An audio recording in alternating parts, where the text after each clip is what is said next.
Welcome into the Merrifield Sportsbook Show, the post-National Championship edition. It's hard to believe we have made it through the 2024-25 college football season, joined, as always, by Jay DeCoster and Justin Walsh. These two have a lot to talk about later on in the show concerning NFL hires. But, Jay, we'll go to you first. Just how are you doing on this Wednesday night that we record on? Oh, I mean, it couldn't be. Did something happen a couple days ago? I mean, a lot of these Lions fans are just a little upset. I'm sorry. I don't mean to go after the Lions fan base, but got to take a little jab. But we got Mr. Ben Johnson is our next head coach. It's pretty. I told you guys before that I'm not gonna get too overly excited because first of all, it's a first time head coach, and it's still the Bears organization, so I'm not gonna get too excited for it. But it was the hottest name in the cycle, and he is an offensive wizard and has proven to do so. So pretty excited. I'm not gonna lie. Jay Walsh, I'll get to you in a second because I just remembered something that I actually should have opened with Jay. Jay, let's discuss what happened Friday night in Washington, D.C. The DePaul Blue Demons winning their Won a Big East game. They did win a Big East game.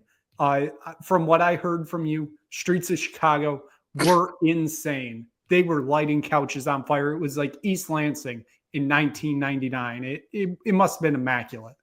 I mean, it was comparable to MSU winning going to a Final Four. I mean, the streets were filled with couches burning, and the cops called, and because DePaul is, well, of course they lose last time, but hey, they got a Big East win. So for the first time in 738 days, I believe. Is that the correct number? It sounds correct enough to me. So, Chris Holtman is building something special over at in the South Loop. So just stay tuned. Hey, as they say, Chris Holtman, more great. I just completely forgot what Rothstein's saying is more meticulous than a forensic investigator. That's what it is. There we go. Can't wait to see. How does he come up with these things? Jay Walsh, I think this is the perfect time to bring you in. How does John Rothstein come up with these? So I will get into it. For all those unacquainted with my, I hate to even call it a conspiracy theory because I'm like I am at least like 76% sure that John Rothstein is not a real person. He's not. I believe he is AI generated. He is a robot. I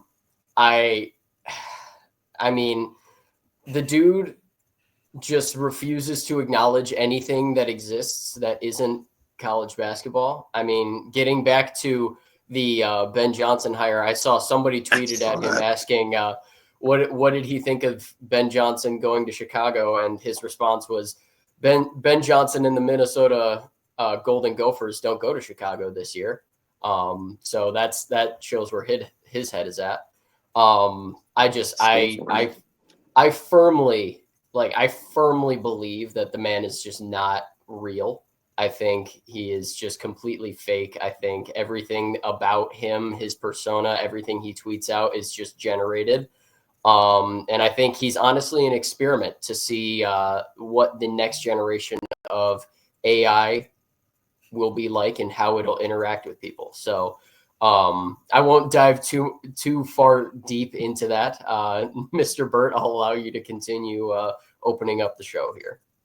Well, we'll get into it in a few because we will be talking college basketball today. Now college football is over, we will talk some college basketball.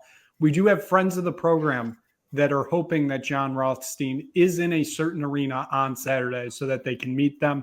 If that meeting does happen, we will have the full report on next week's edition to confirm if John Rothstein is AI generated or not. Can't wait to find that out. But we move on. Let's recap the national championship. Let's all sing Ohio's praise. and songs to alma mater raise. I will not do the full Carmen, Ohio, but Ohio State is your national champion. It was a dominating performance against Notre Dame until it wasn't in the fourth quarter, basically. Let them back in the game. Got concerning there for a few moments, but Ohio State wins their 9th national championship, their first since 2014. Jay Walsh, we'll start with you. Your overall takeaways from the national championship game. I mean, it was kind of like you said, it was dominating until it wasn't. They really kind of, I mean, they fell into the classic trap of they got up big fairly early and then they got too conservative in the third quarter. And by the way, speaking of Ben Johnson earlier, Mr. Jay DeCoster, I hope that's something that you are anticipating getting used to in games that you have an early lead, is getting very conservative on offense in the third quarter. But that's a topic for another discussion.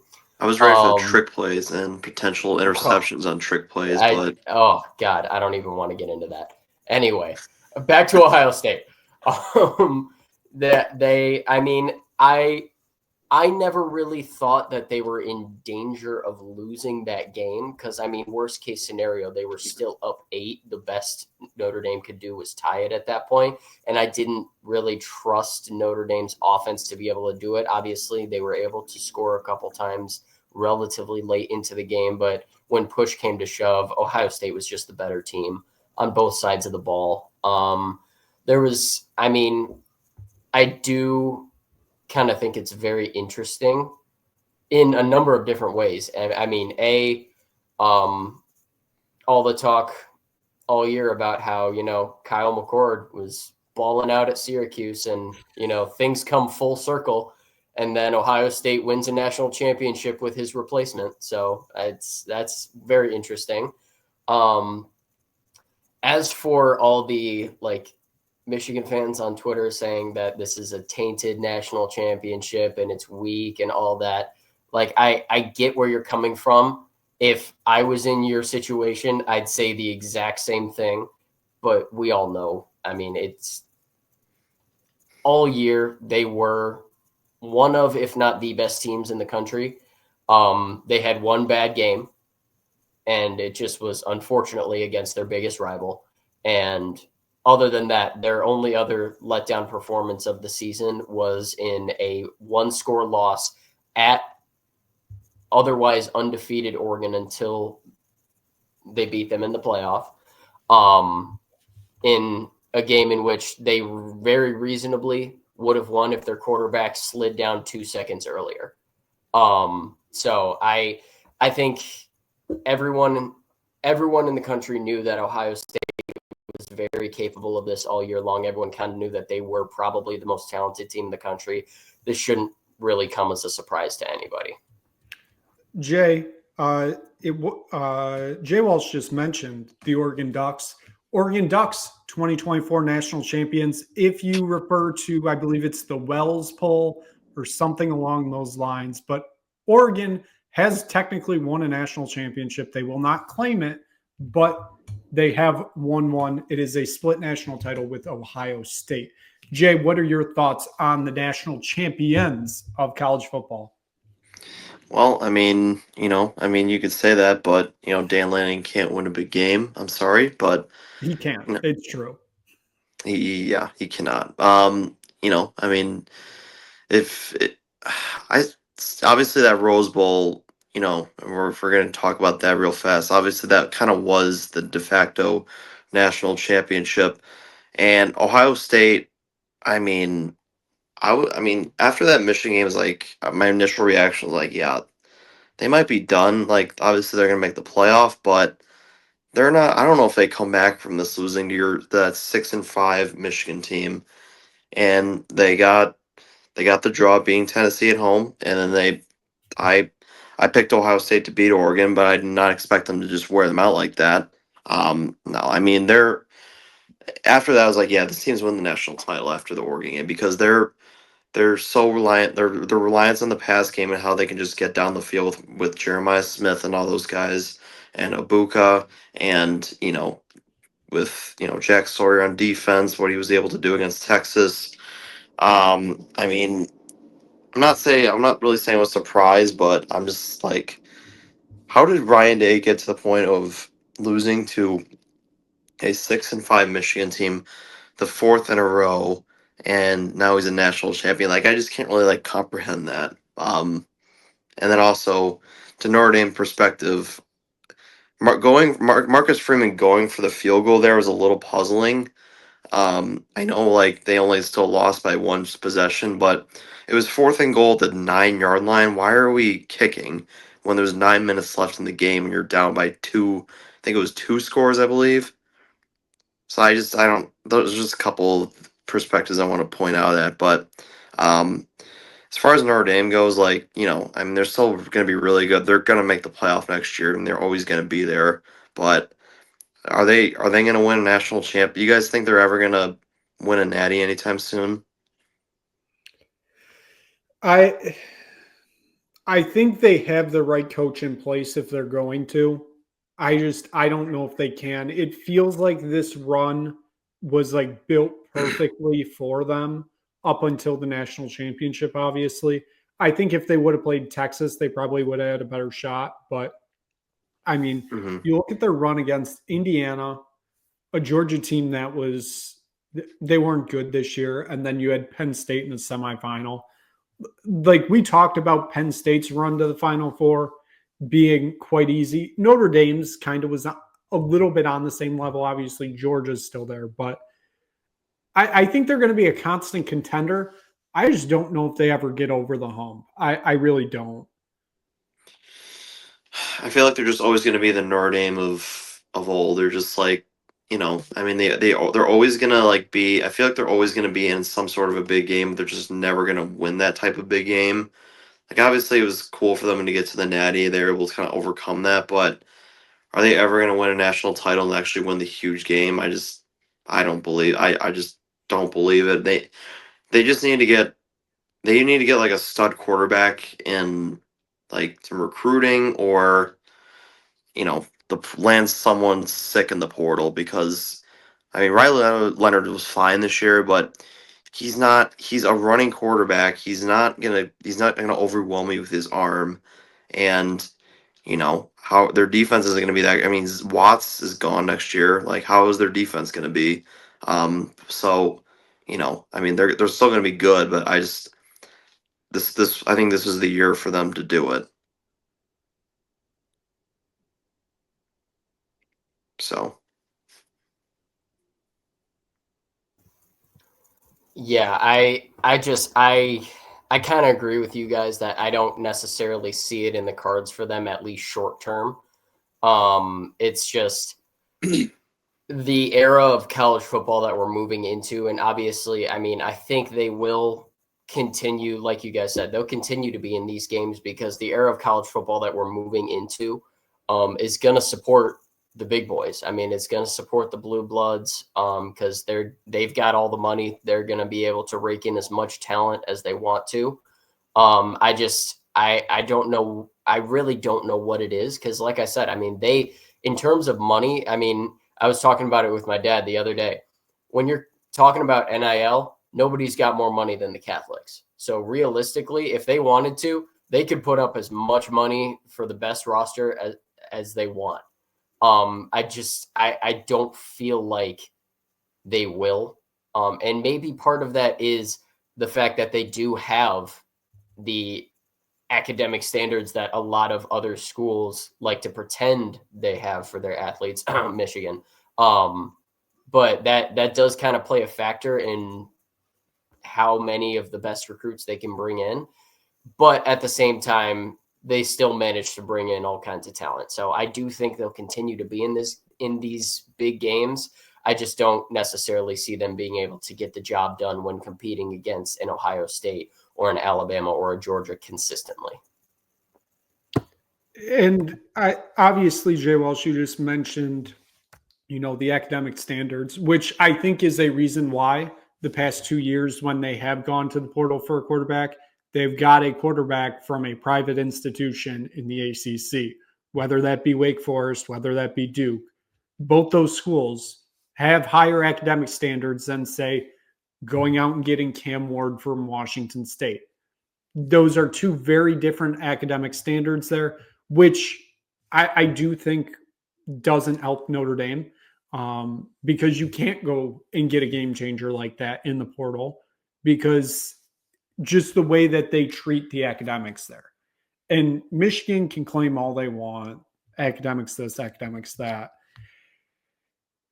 And then they'll say, you know, their portal commits fell through because of academics. No, it's more because they just didn't put up the money. See Skylar Bell and UConn. UConn, yes, technically outpaid Michigan for a portal recruit. Now, he was already at UConn and they just gave him a raise basically, but you still get my point. For Notre Dame, I think it does have to be recruiting. I don't think you can keep on this path of taking a quarterback from the ACC every year and just hoping it works out for 1 year. You got to get a quarterback that's going to develop for 2 to 3 years. I know I'm saying all of this, and Will Howard literally just went one and done at Ohio State, but it feels like you got to develop somebody, and I don't know. I think that's just because of the way Notre Dame handles their academics, but I think we all kind of agree they'll always be in the mix just with the way college football is starting to align now. It's just a matter of if they can, you know, get over the hump and win the big games. Do either of you have anything else kind of you want to get out about the national championship or the college football season at large? I mean, I think we've talked about this a lot. Like, there was no like amazing team this year. I mean, it was just kind of a a crapshoot. I mean, the 12-team playoff was a lot of fun, but there's no dominant team. Obviously, it was just it's kind of an odd year, I would say. Like, there's just there's some teams like, I mean, obviously Michigan beating beating a national champion who's 6-5, just very odd, and Oregon just getting crushed by Ohio State, who won the Big Ten, who's the 1 seed.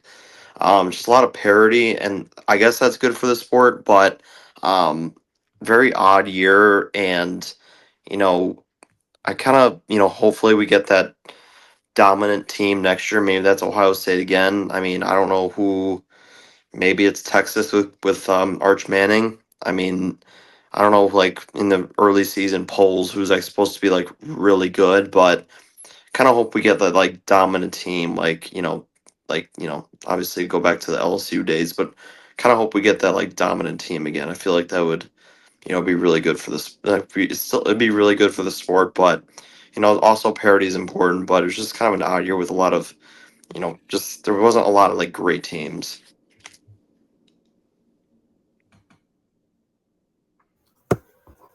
I kind of disagree with you there, Jay. I think part of the reason why everyone has been kind of so upset at the way college football, like especially the postseason, has been handled the last several years is because we keep getting the same teams at the top. And I think that's because you've had your Alabamas, your Clemsons, your Georgias that have basically just been at the top every single year. They've been the dominant teams every single year. And I think the fact that we had some different teams in the conversation this year is going to be better for the sport long term. Now, granted, I do think that the 12-team playoff this year was a success. However, I said it, I believe it was last week. It was either last week or 2 weeks ago when we were talking about this. I said that my ideal playoff is a 4-team playoff. That's the games are played after the traditional bowl games. Just because I think that'll make both the regular season, conference championships, and bowl games all still mean something.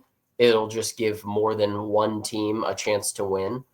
But with the way that it was laid out this year, I think it was a success just simply because we got to see some fresh faces. You didn't see, obviously, Alabama wasn't in the playoff. You saw Georgia get knocked out in their first game against Notre Dame.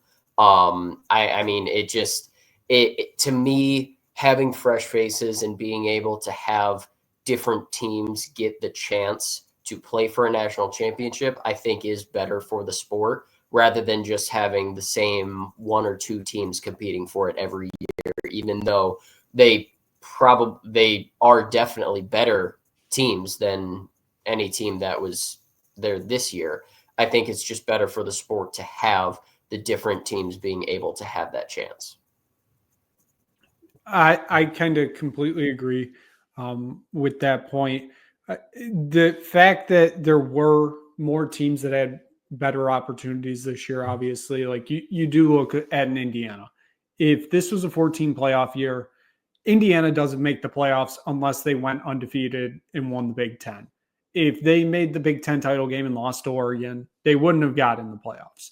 They were only getting in if they won the Big Ten. Yes, they got their chance and it went quite awful against Notre Dame, but they still had the chance. Same with SMU. They had the chance, but it's still the fact that you had fresh faces getting in on the action.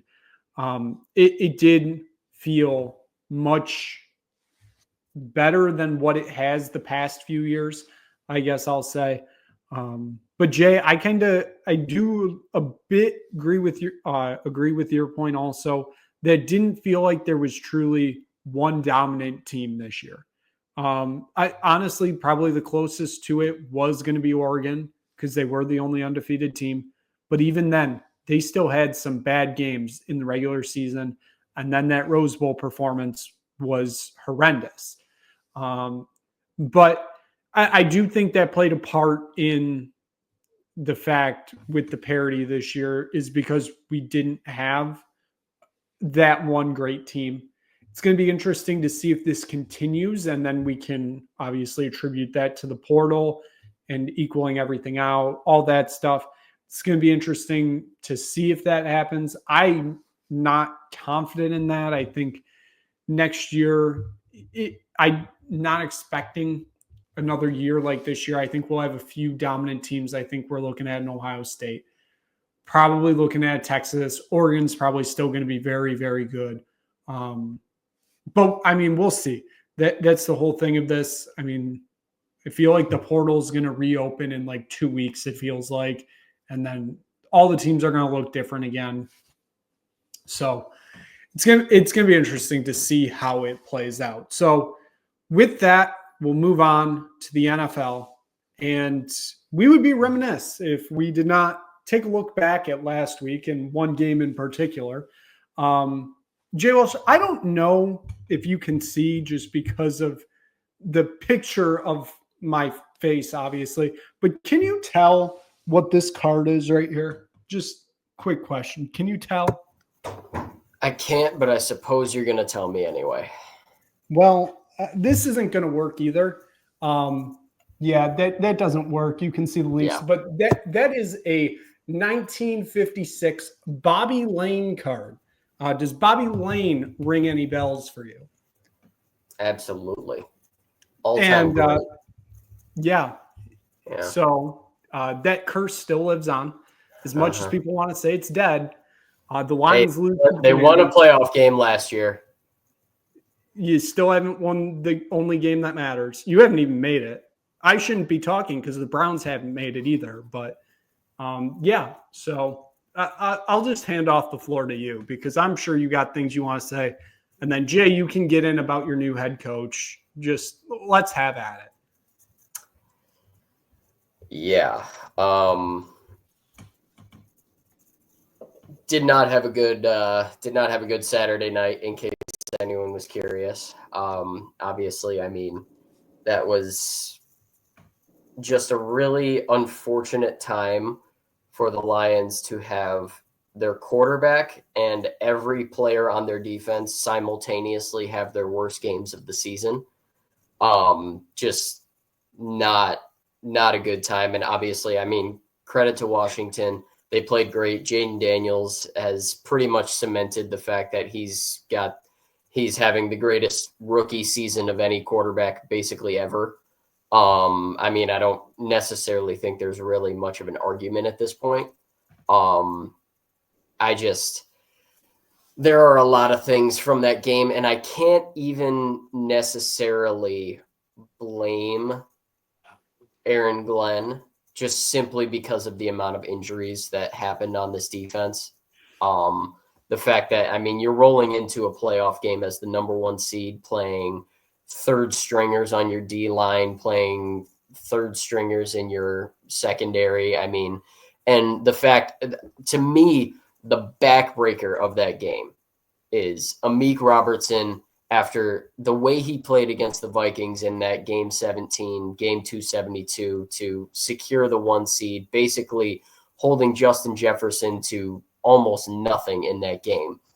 For him to go out and break his arm immediately on the first play of that game, to me, I think that was the backbreaker. I just don't think that they were going to be able to come back from that.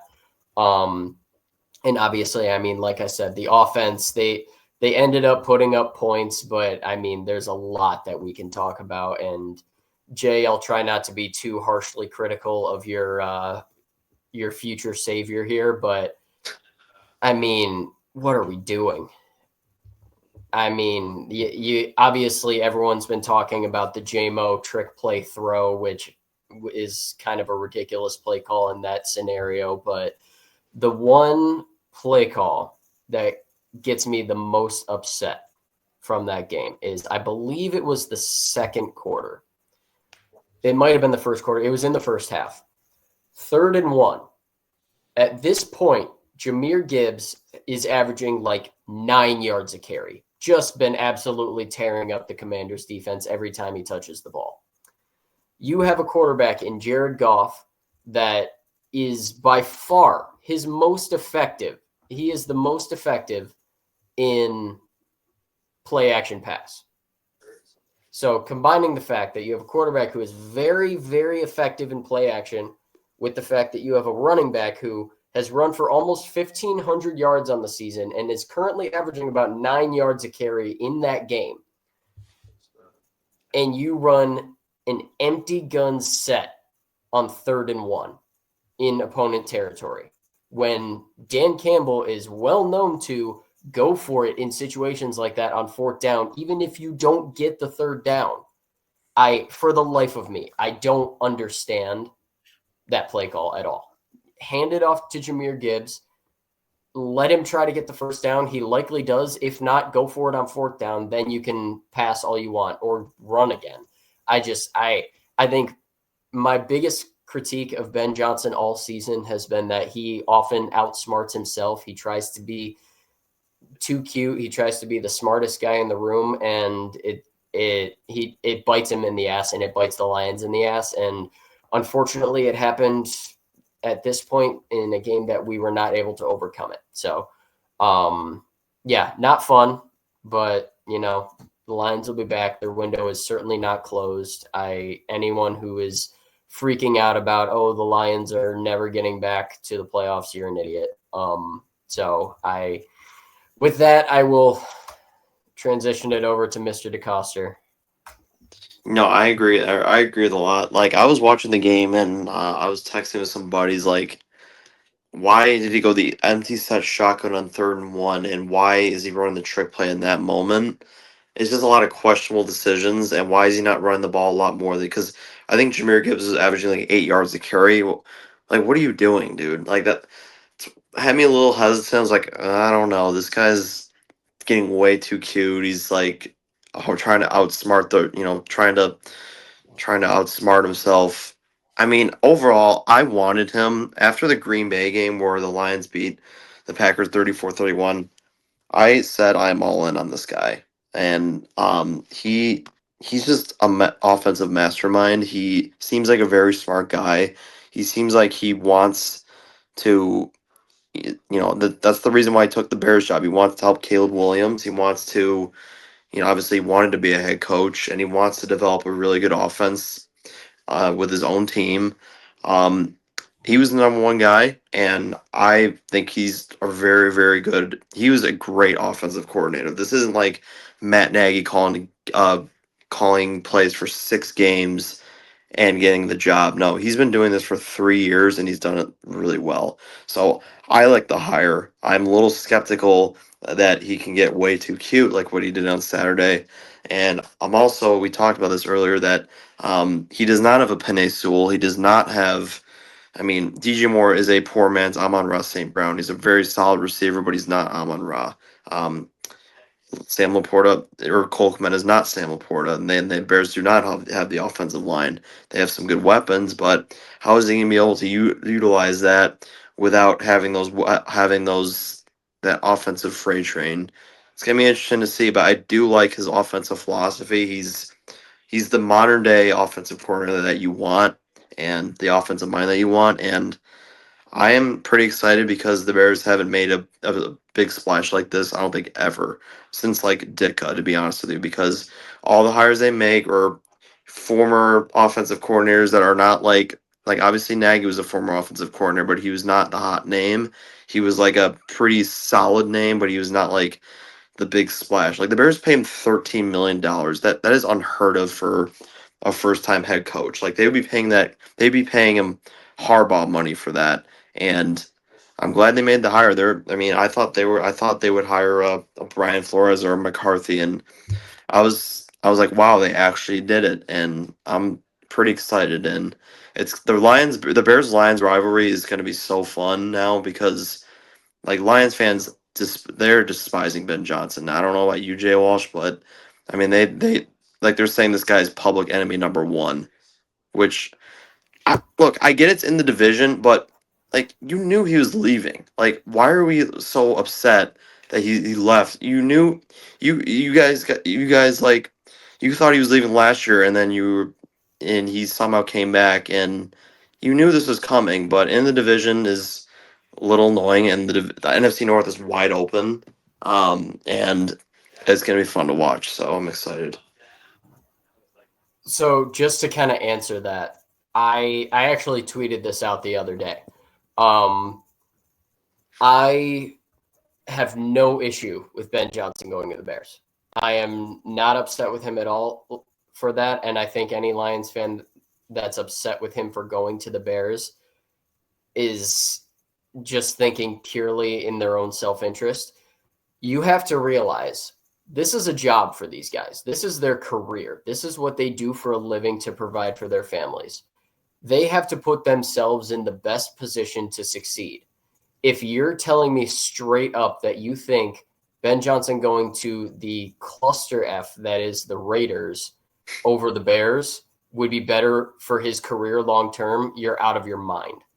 The Bears were by far the best situation for a new head coach to step into, especially an offensive-minded head coach to step into this season of the available candidate or of the available vacancies. I have no issue with him going to Chicago. The only thing I have an issue with, and again, it was part of the tweet that I sent out. I have an issue with the timing. The fact that it was announced that he was signed with the Bears 2 days after the Lions lost. And it was then revealed that he basically has already been putting a staff together 2 days after the Lions lost their playoff game, in a game in which he made several questionable play calls, leads me to believe that his mind probably wasn't fully on the Lions playoff game, which that pisses me off. That is the only reason I'm upset at Ben Johnson. I'm not upset about him going to the Bears. I think that was by far the best move he could have made for his career of the available vacancies. But I don't like the fact that clearly the dude had other things on his mind other than, hey, let's win this playoff game. Let's get to the next round of the playoffs and we'll figure it out from there. I think the NFL needs to adjust the rules and say that coordinators should not be allowed to interview for head coaching jobs during the playoffs. I think it's ridiculous that that's allowed. So I have no issue with him going to the Bears. I just think the timing of it is very questionable. I had one more thing. It was also reported that by reputable like Bears reporters that his agent Rick Smith, who lives in the Chicago area, was negotiating a salary with Ryan Poles, the GM. So that was like 2 weeks ago, by the way. So this deal was actually like done way like after after their interview got done, like they were like kind of like set in stone. It looked like on like Ben Johnson wanted to be here, and like they were already negotiating a salary. Like he was basically like the Bears. Like they were like they already knew they were gonna hire him. Um, so that was a little like crazy. Like, and yeah, I do agree that I do kind of agree that he was kind of focused on his next job. Like um I I feel bad because it's just some of his decisions he made on Saturday were just very weird, and hopefully that does not translate over. But I do think he was looking ahead to his next gig and kind of like saying "F this." I'm not like I'm not saying he was like wasn't trying, but like he was a little like checked out, I believe. So Yeah, he clearly already had one foot out the door at that point. yeah, yeah. Jay, how much of this hiring, because obviously you, as was said, it kind of feels like Ben Johnson was the guy. How much do you attribute this to former Big Ten Commissioner Kevin Warren? I mean, I'm gonna be honest. Like Kevin Warren, I've criticized, but I got to tip my cap. I got to tip my cap because like I thought he was just there to get the stadium done, but it looks like he was more involved in this, and he's like him and Poles were like, yeah, we need to get this guy, and and the owner George McCaskey was able to pay up, which I'm a little surprised because he's known for being noticeably cheap, and they actually got it done. So I tip my cap to them, but I'm not. They still have a lot of work to do. I'm still not forgiving them for for what's been going on the last 3 years because they made one coaching hire that's allegedly good. Like, this guy still hasn't been a head coach. A lot of these hot coordinators do flop. We're gonna find out. Um, I'll believe it when I see it, but I like the hire on paper. Now, we'll see what happens because Brian Poles I still do not trust, and he's got to build the D line, the O line. He's made a lot of bad decisions, and he's built a solid roster, but ignoring the O line the last 2 years has been insane, and part of the reason why Caleb was sacked 68 times. But gotta tip my hat to Kevin Warren, and I kind of like him a bit more now. So And then before we move on to previewing conference championship weekend, one more with this one. This one's open to both of you. Jay Walsh, I feel like you were more likely to have come across this stat than Jay, but I'm just going to open up the question. Do either of you know the last coordinator to leave the Lions for a head coaching job?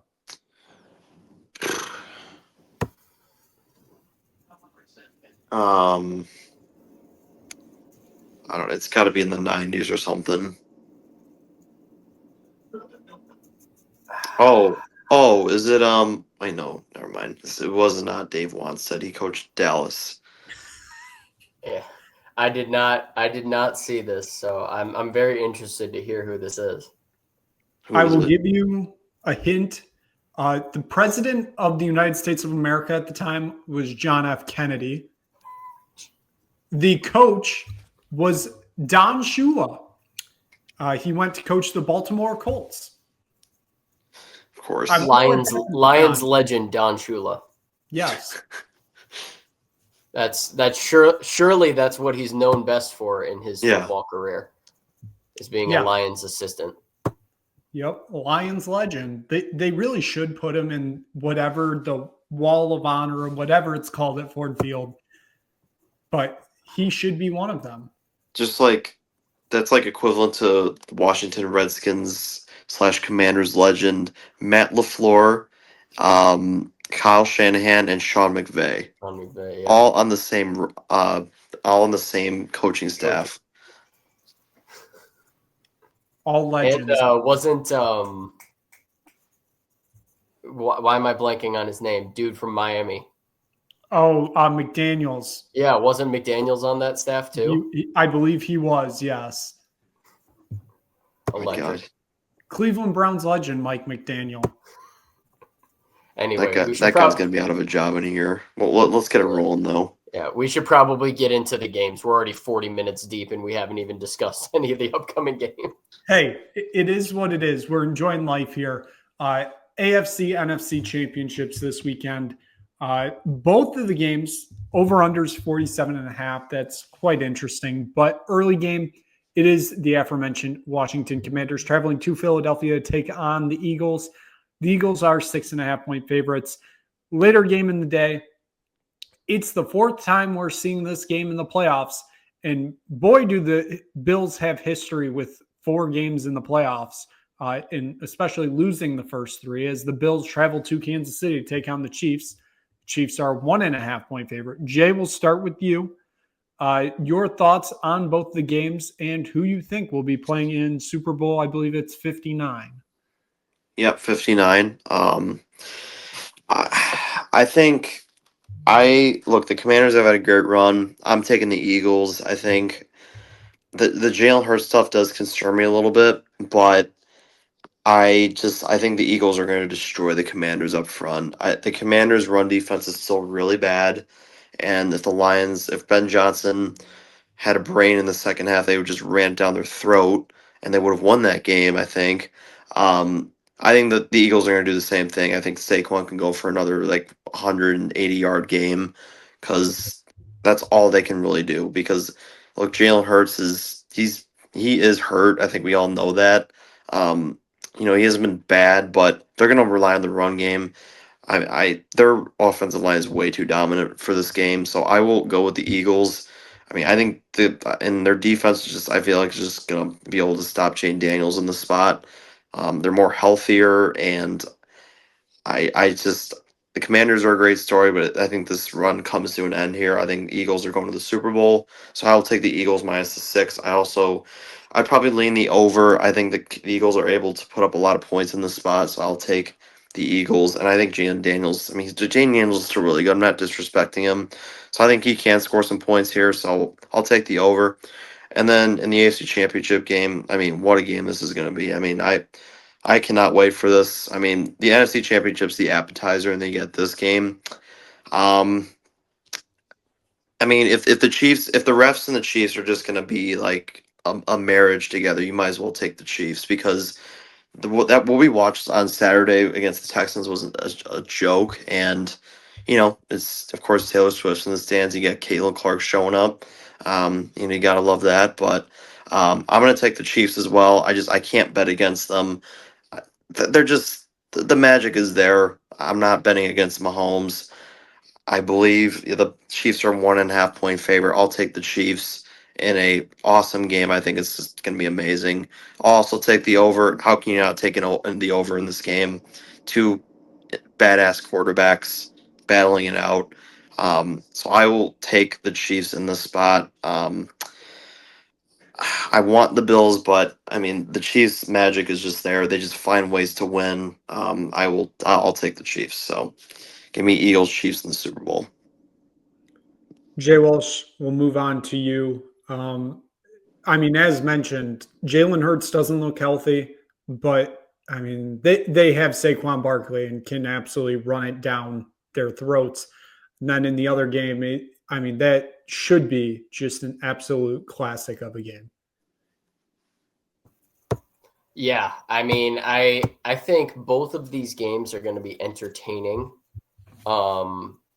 In terms of the Commanders-Eagles game, like Jay said, the Commanders are a great story. Obviously, they played fantastic last week against the Lions, got the job done,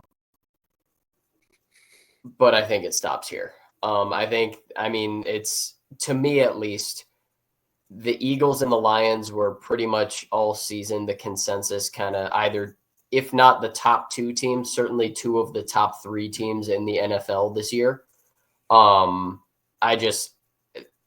The fact that the Commanders got through the Lions I just teams that win big games like that against heavily favored opponents don't tend to do so hot in their next game. And obviously, I mean, Jaden Daniels is electric. He, like I said earlier, he's having the greatest rookie season of all time. I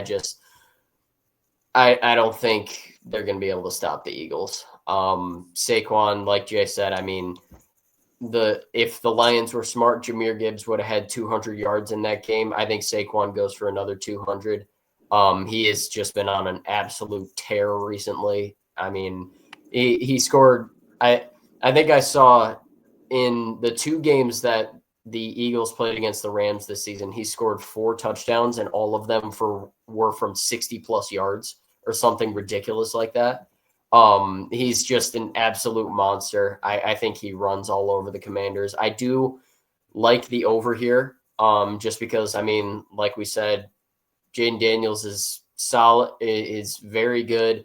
They have a good offense. Terry McLaurin, Zach Ertz, Brian Robinson, they have a good offense, so I think they'll be able to put up points. And the last time these 2 teams met, obviously Jalen Hurts didn't play. It was Kenny Pickett, but the Commanders won that game 36-33. So it's not like these 2 teams are not capable of hitting this over easily. So I do like the over here. But I do like the Eagles minus the 6.5. In terms of the Bills-Chiefs game, by every indication of the eye test of watching these 2 teams this season, the Bills should win this game. The Bills have been the better team all year.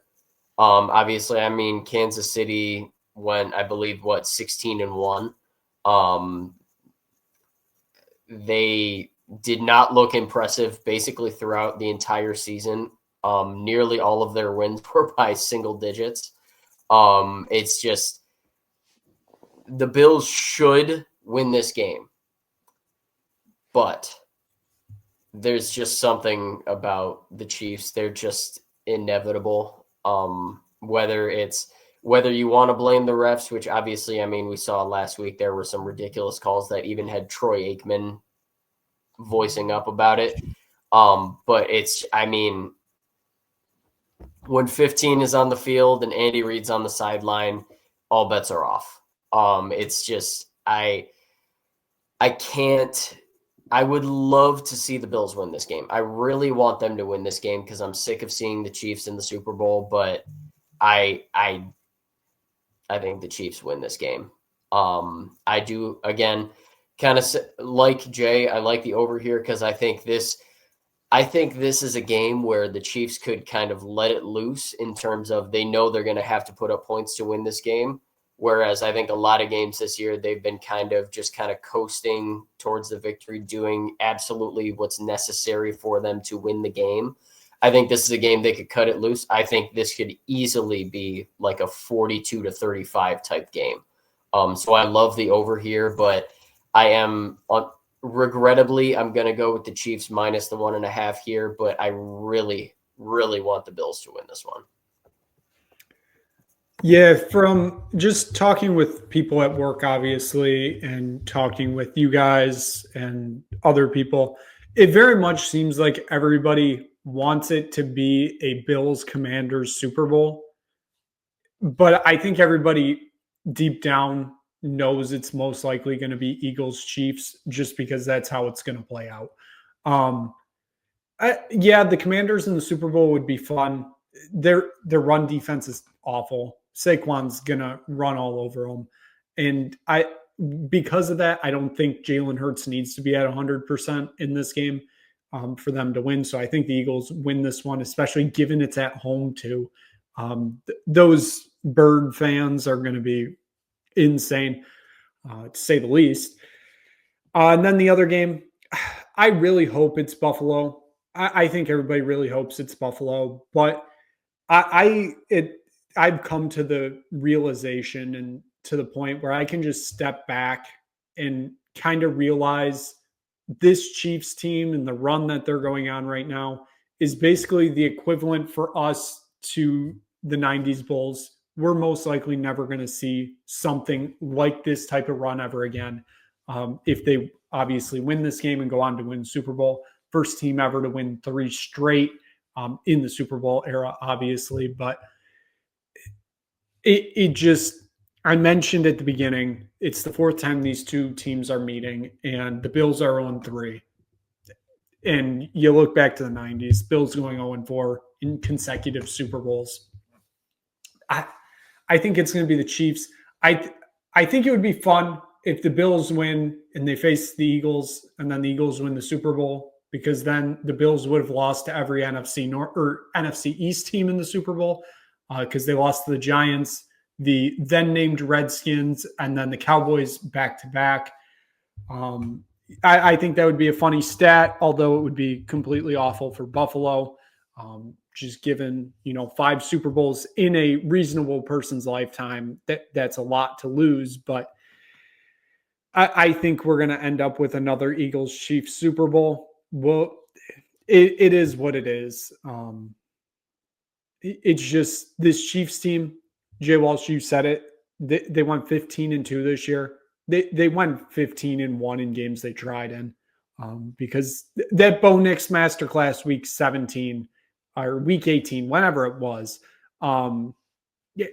it was a Bo Nix masterclass. What can we say? Shutout victory, shout out Bo Nix. But I would not be surprised if that game puts him in contention for the Heisman.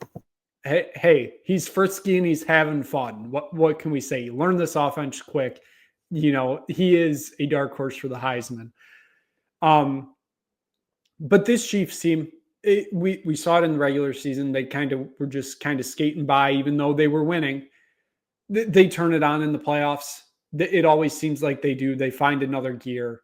We saw Travis Kelce last week. We haven't seen that Travis Kelce in almost a year, it feels like, probably since the last playoffs. He really hasn't been the same player he has been all season, but the Chiefs find a way in the playoffs. You can say it's the refs, you can say it's the Tay voodoo or whatever they say, but this team just finds another gear in the playoffs, and I think they'll be going to their 3rd straight Super Bowl, and it is what it is. So with that, we'll move on to college basketball. Hoping Matt was here for this one, because I know he wants to get some college basketball takes off. But so basically, I think the plan just going on for college basketball, we'll kind of preview the few big games of the weekend. If anybody else has any games that they want to talk about during the weekend, feel free. But I just threw up 3 on the board. We'll get to the last one last, because got a few stats in there, but we'll start with Houston's traveling to Kansas on Saturday, and Tennessee is traveling to Auburn. That Tennessee-Auburn game may be one of the games of the year. Jay Walsh, just kind of your thoughts on those two, or any other games, minus the one that's last on the sheet, because we'll get there in a minute. Yeah. These 2 games, I think they're both going to be really, really good basketball games. So if you're a fan of college basketball, definitely tune into these games. I think both of them are going to be incredibly close. The things I'm looking at in these games are obviously, Houston, Kansas, usually speaking, playing at Allen Fieldhouse is an absolute death trap for anyone who goes in there. But, we saw West Virginia walked in there earlier in the year and beat Kansas. And Kansas has not looked like the usual Kansas teams that we're used to seeing. They've dropped a couple games. They've put together some very lackluster performances. I don't necessarily think that this Houston team is all that either. However, the one key thing that I really look at here is the Houston defense is phenomenal. They hold their opponents to very, very low percentage from the field. I believe it's like 36% shooting from the field or something like that. They are, I believe, 2nd in the Big 12 in opponent points per game. They are 2nd in the Big 12 in turnovers forced by the defense, I believe. So I think the defense is going, and the big thing is defense travels. So I think going into this game, I like Houston in this one. It wouldn't necessarily surprise me to see Kansas win, just because, like I said, Allen Fieldhouse is building of horrors for just about every Big 12 team. But I do think Houston is the better team here, so I think they will pull out the victory. As for the Tennessee-Auburn game, I mean, this could end up being one of the kind of games of the season. I mean, I think it's pretty unquestionable that these are two of the top probably 3 to 5 teams in college basketball. I've held fast all year. I think Auburn's the best team in the country. I don't think there's really been anything that's gone against that. The big thing is obviously the status of Johnny Broome in this game. So the fact that he has now missed 2 consecutive games, he's still questionable for this one with that ankle injury. If he is held out of this game, I think it gives Tennessee a lot better chance. The fact that it's at Auburn still means that Auburn could potentially pull it out. I think if he plays in this game, Auburn wins. So that's kind of the way I look at these 2 games, but I think both of them are going to be very good games with very talented teams. So definitely a fun weekend ahead of us. Jay, your thoughts on those 2 or any other games? Yeah, I would probably agree with Jay Walsh on these games. I just look, Kansas is good, but they're not anything special. I mean, and they're not even like, I mean, they're not even, you saw West Virginia. West Virginia is a good team this year. They're going to be a sneaky decent team in the tournament, but you saw West Virginia go into there and beat their ass. I mean, they're not anything invincible at Allen Fieldhouse, and Houston's defense is smothering. So I don't think this Kansas team is all that. I mean, they're obviously a very solid to good team, and I'm not going to disrespect them, but I'll Houston in the spot. I'll go with Houston on the road. I just think Houston's just a better basketball team. They have the better wins as well. They're just an overall very, very, very good team that are just they're just gonna overwhelm you on defense. That's Calvin Sampson ball for you. That's what they're gonna do. And then Auburn, Tennessee. Look, I'm gonna lean with Jay Walsh. And like, if Johnny Broome is playing, I think Auburn can win this game by like 10. I mean, it's at home. Auburn is. I mean, we'll see what happens, but I think they have. We think they have a really good chance of winning the national title. Johnny Broome is an absolute machine, and even without Johnny Broome, I believe they beat Mississippi State by like 15 or 20, if I'm not mistaken. They're just an absolute freight train, and like, even without him, they can really win this game. So I'll go with Auburn. Auburn's the best team in the country, and yeah, that's that. I like Houston and Auburn. Yeah, I mean, this feels like it's the perfect weekend for college basketball post college football ending, because it feels like that's kind of when the casuals start getting more into it as they prepare up for March. I mean, the slate this weekend is incredible. I know I picked these 2 out of it, but I mean, there's still some very high quality games going on Saturday. Not much on Sunday unless you want to watch Mike Woodson's dead corpse of an Indiana team play Maryland. I think that's on Sunday. I know Indiana's playing at some point on Sunday, and I think it's against Maryland. But these 2 games should be incredible basketball. Obviously, like we said, Broome's status for that Tennessee-Auburn game is going to play quite a factor. But, I mean, this Auburn team, they look really, really good right now. I know titles aren't won in January, but they sure can be lost. I don't think they're losing a title in January. They look stellar right now. We got to see if they can keep it up in March, though, because I mean, they were kind of a dark horse last year and then lost in the first round. So it's all going to depend on that. I think this is a great weekend for college basketball. Like we mentioned, I think Houston's defense is going to play a huge factor at Allen Fieldhouse. That is going to be another incredible game. I still like I like Auburn to win that game, and I like Kansas to win that game. I know Kansas isn't all it was projected to be this year, but I still think they get the win at home.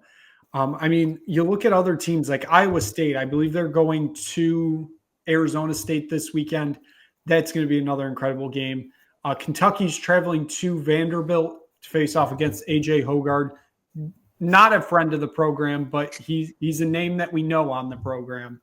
There is one game that I think we would be remiss if we did not mention the fact that the Yukon Huskies are in a classic trap game on Saturday when they travel to face Xavier. This is a potential game where, you know, the Huskies could be looking ahead to that next game on the schedule when they play the vaunted DePaul Blue Demons on the 29th. You know, coming off a Big East win, could be having the Yukon Huskies kind of looking ahead of Xavier. They could be in a bit of a trap game here. Watch out. Well, I will come out right now. If you follow the Merrifield Sportsbook, you get Big East Pick'em mostly every day. Sometimes I forget to do the graphic. I'm taking Xavier no matter what in that game. This Yukon team, I don't.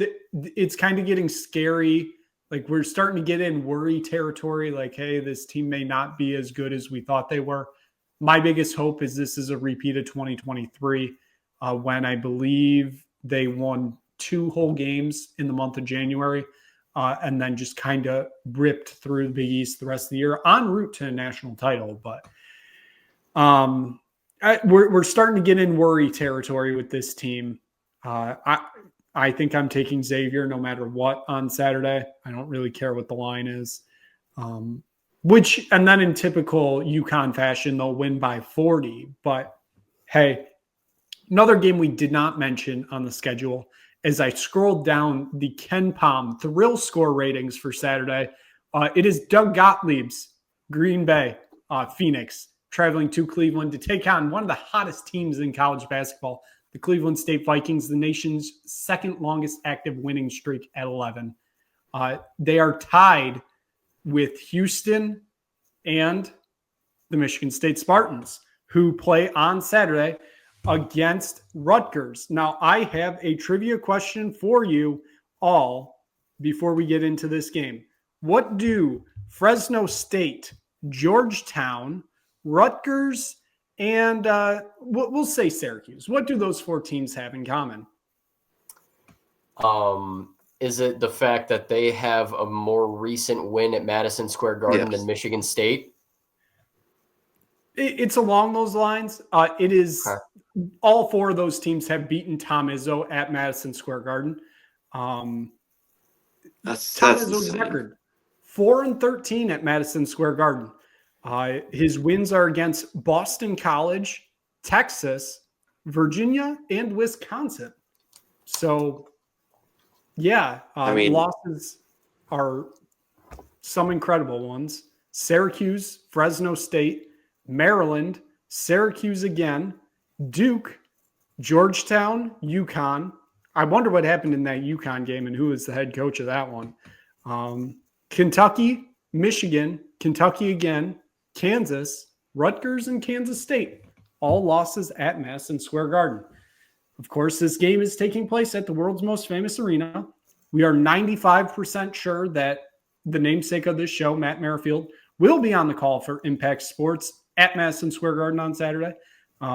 So, yeah, Jay, we'll start with you. Your thoughts on the Michigan State Spartans this weekend in an arena they very much cannot win in. No, I don't know.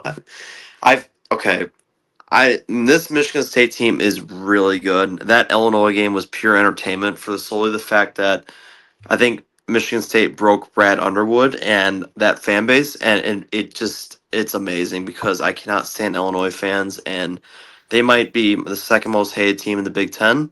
And I'll leave it at that. But I do just want to interject here by saying I believe Illinois fans are at this moment still complaining about the officiating in that game. Yeah. Hey, Brad Underwood was today. This isn't an Illinois show, but we're here to talk our 8th ranked Spartans that I don't know. This game, look, Rutgers is not very good, but they do have 2 NBA players, 2 lottery picks that are probably going to be in the top 10. I don't know who's going to guard Ace Bailey because that dude has been on fire the last 3 or 4 games. It's going to be interesting, but I feel like this is a game Tom Izzo's got to get over the hump here at MSG, and Rutgers is not very good. It's probably going to be a 75 ish, 75% ish crowd of Rutgers fans, and then some Spartan fans will make the trip. But I I feel like this is a game that MSU just needs to get it done. But they're up. I'm also a little pessimistic, and I feel like MSU is also due for a loss. 11-game winning streak. It just came off a big win. I could see them, kind of laying down and not getting off the bus for this game. I could definitely see that. I'm gonna say MSU does win, but I think it's gonna be kind of a dogfight again. I could see Ace Bailey and Dylan Harper just putting up incredible numbers and just carrying them. I'll take Michigan State to win. I'll say 65-62. It's gonna be a dogfight defensive game. I could see that. Definitely see that happening. I'm gonna lean MSU, but that's honestly that's a very scary game. I'm not gonna lie. Jay Walsh, Jay just mentioned it. Like this, it's funny because it always kind of feels this way, whether it be at the RAC or whether it be at MSG.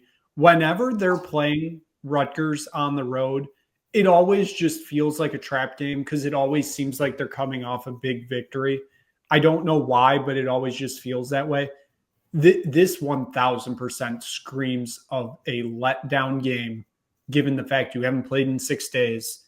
And who knows what the crowd split's going to be. I'm not convinced 70% of that arena is going to be Rutgers fans just because I'm not sure there's that many Rutgers fans in the New York area. So, I mean, I don't know. Jay Walsh, just stop me from rambling.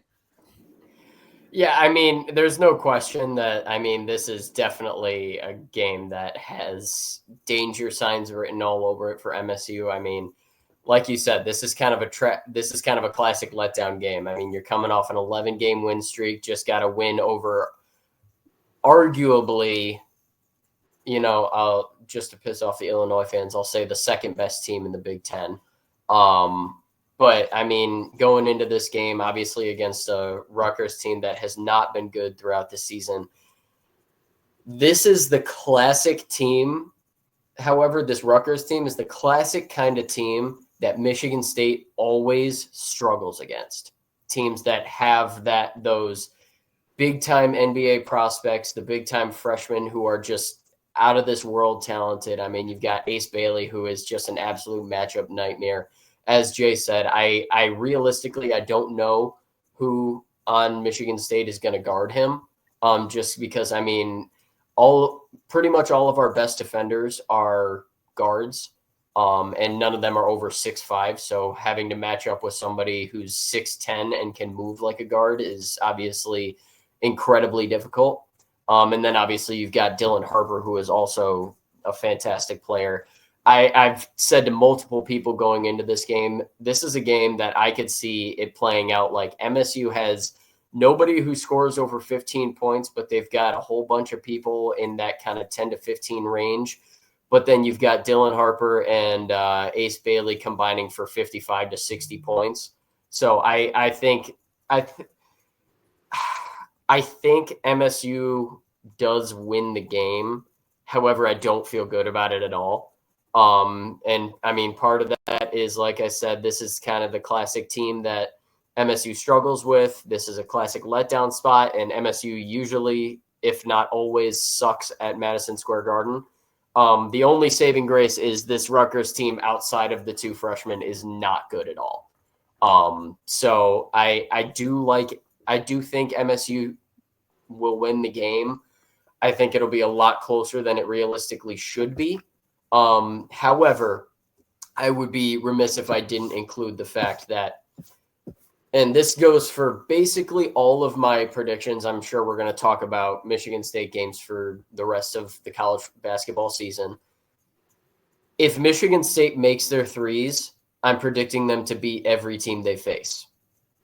It's that simple. If they can shoot threes, this team can beat anyone in the country, and they realistically should beat everyone in the country if they make their threes. Because they play elite defense, they have good rebounders, they have good playmakers. They're able to score underneath. They have mid-range shooters. They're a phenomenal free throw shooting team. They get to the free throw line. They don't turn the ball over a ton. Pretty much everything going for them except for that 3-point shooting. And I've said it all year. They have the personnel to be a good 3-point shooting team. I mean, you've got Jaden Akins and Trey Holloman, who are both former 40% 3-point shooters. Frankie Fiddler shot 36% from 3 at Omaha last year. And I think has made like 4 total on the season this season, or at least it feels like it. You've got Xavier Booker, who's got he's got the stroke. It's just he needs to learn how to rein it in a little bit. And I mean, you've got other guys who are capable of making threes. So it's not like they don't have the personnel to be a 3-point shooting team. It's just they haven't been going in. So if at some point they kind of turn that around and they start making their threes, they can win any game. And if they make their threes in this game, they could easily win this by 15 to 20. Given that this is a technical Rutgers home game, theoretically that means Rutgers can control tickets. If Rutgers was smart, they put Kevin Ollie and John Thompson III right behind the Michigan State bench just to give Izzo a few nightmares back to 2014. Just because. But I kind of agree with everything that's been said. Michigan State most likely wins this game.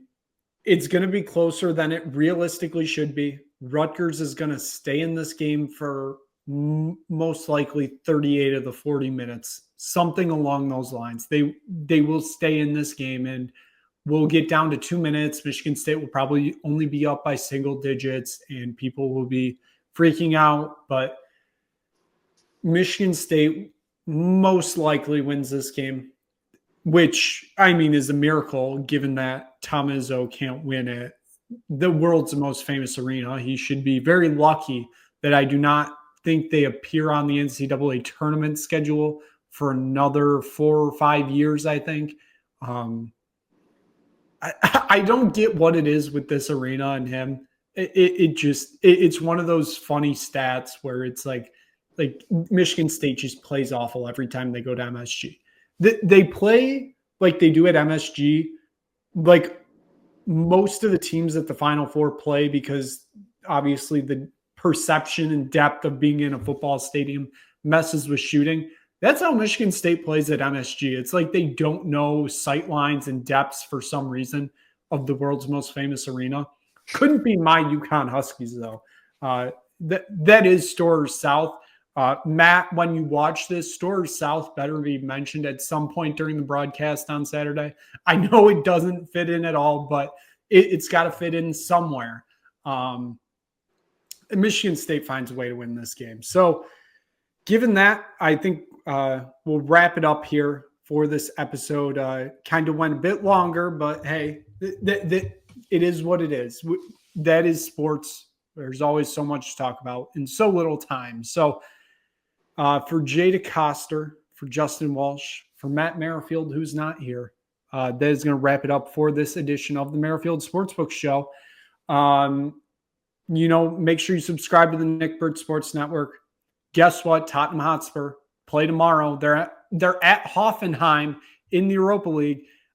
Still have about 15 injuries on this team, and I'm sure they're going to find a way to lose. Can't wait to see how they lose this time. Make sure you tune in to Top of the Perch to see how it all breaks down. Sure, it's going to be all laughs, no crying, all laughs. So that is going to wrap it up. Thank you so much for watching.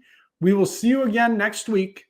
I don't think it will be a Super Bowl. We may be talking about who made the Super Bowl. The Super Bowl preview will be the week after, but probably a ton of college basketball talk. We will be back next week for another episode of the Merrifield Sportsbook Show.